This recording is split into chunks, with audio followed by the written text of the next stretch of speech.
आज के इस वीडियो में हम लोग राष्ट्रीय महिला आयोग के बारे में जानेंगे। राष्ट्रीय महिला आयोग टॉपिक से लगभग सभी कॉम्पिटिटिव एग्ज़ाम में सवाल पूछे जाते हैं। इससे बनने वाले सभी महत्वपूर्ण सवालों को देखेंगे। सबसे पहले जान लेते हैं कि कौन कौन से सवाल बन सकते हैं। सबसे पहला सवाल, राष्ट्रीय महिला आयोग का गठन कब किया गया। दूसरा सवाल, किस अधिनियम के द्वारा किया गया। तीसरा सवाल, यह एक कैसी संस्था है। चौथा, इसका प्रमुख कार्य क्या है। इसके अध्यक्ष को कौन नियुक्ति करता है। प्रथम अध्यक्ष कौन थे। फिर उसके बाद अभी वर्तमान में राष्ट्रीय महिला आयोग के अध्यक्ष कौन है। दो बार कौन महिला जो राष्ट्रीय महिला आयोग के अध्यक्ष के पद पर रही थी। ठीक है, यानी सर्वाधिक समय तक कौन अध्यक्ष के पद पर महिला रही थी। फिर उसके बाद इसका मुख्यालय कहाँ है, इसका कार्यकाल कितना समय तक है। ठीक है, इसका अध्यक्ष अपना त्यागपत्र किसको देता है। फिर इसके बाद इसके अध्यक्ष को, यानी राष्ट्रीय महिला आयोग के अध्यक्ष को कौन हटा सकता है। इन सभी सवालों को हम लोग इस वीडियो में जानेंगे और ये सभी सवाल एग्ज़ाम में पूछे ही जाते हैं। ठीक है, चलिए सबसे पहले हम लोग जान लेते हैं कि इसको किस अधिनियम के द्वारा स्थापित किया गया है, यानी स्थापना किया गया है। तो भारतीय संसद के द्वारा 1990 में पारित अधिनियम के द्वारा 31 जनवरी 1992 में इसको गठित किया गया और यह एक सांविधिक निकाय है, यानी यह एक गैर संवैधानिक संस्था है।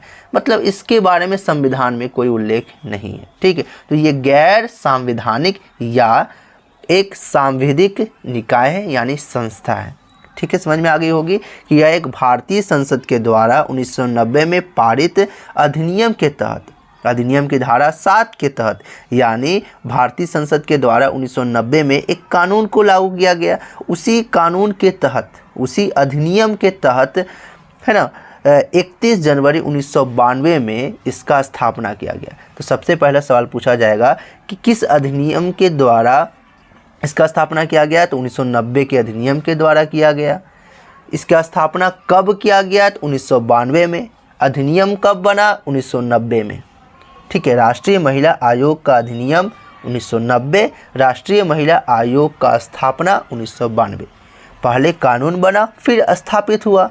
तो कानून कब बना। 1990 में। स्थापना कब हुआ। 1992 में। ठीक है, अब हम लोग जान लेते हैं कि यह एक कैसी संस्था है। तो यह एक सांविधिक, यानी गैर संवैधानिक, यानी संविधान में इसके बारे में उल्लेख नहीं है। ठीक है, यह एक सांविधिक संस्था है। संस्था मतलब निकाय है या संस्था है। ठीक है, इसका प्रमुख कार्य क्या है। तो यह महिलाओं को सुरक्षा प्रदान करती है, महिलाओं के हित के बारे में सोचती है, महिलाओं के जो भी समस्याएं हैं उसका समाधान करती है। ठीक है, महिलाओं को जो परेशान किया जाता है, इन सभी समस्याओं को दूर करने के लिए, महिलाओं से संबंधित सभी समस्याओं को दूर करने के लिए इस आयोग का स्थापना किया गया। कब। 1992 में। अधिनियम कब आया। 1990 में।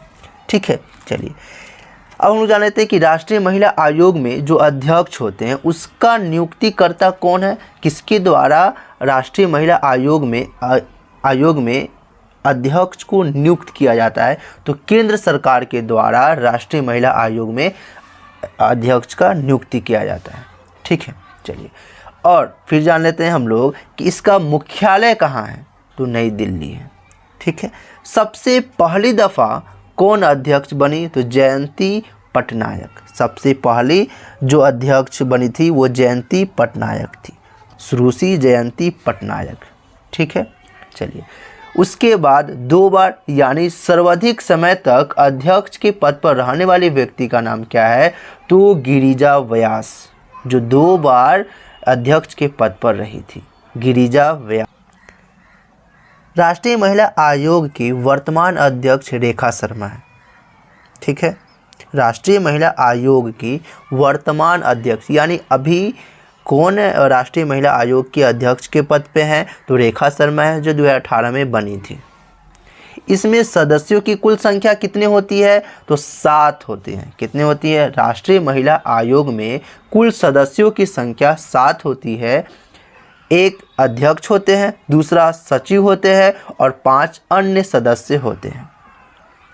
चलिए अब हम लोग जान लेते हैं कि इसका कार्यकाल क्या होता है। तो इसका कार्यकाल 3 साल का होता है, ठीक है। रिटायरमेंट जो होता है 65, मतलब कोई भी महिला अगर 65 साल की हो गई, ठीक है, तो उसका रिटायरमेंट हो गया, लेकिन अपने जॉब पर वो मतलब इसका कार्यकाल जो है मात्र 3 साल की है।